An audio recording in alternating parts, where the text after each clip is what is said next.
কিছুদিন আগে জানো তো একটা লেখা পড়েছিলাম, যদি আজও তোমার জীবনে ছোটবেলার বন্ধুরা থাকে তাহলে নিজেকে খুব ভাগ্যবান মনে করো। কারণ ছোটবেলা থেকে বুড়ো বয়স পর্যন্ত একজনের সাথে বন্ধুত্ব টিকিয়ে রাখা সত্যিই খুব কঠিন। হ্যালো এভরিওয়ান, আমি লিপিকা।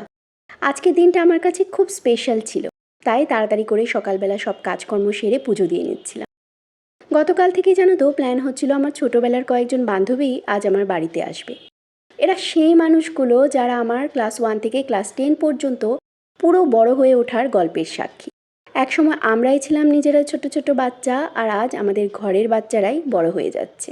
সময়টা সত্যিই কত দ্রুত বদলে যায়, তাই না? ওরা আসার পর চা আর একটু স্ন্যাক্স আর অফুরন্ত গল্প জমে উঠেছিল আমাদের আড্ডা। বন্ধুদের সাথে বসলে সময় যে কিভাবে উড়ে যায় তা বুঝতেই পারিনি। কিন্তু গল্পের যেমন শেষ নেই, তেমনি আমাদের প্রত্যেকেরই আছে আলাদা আলাদা সংসার, আলাদা দায়িত্ব।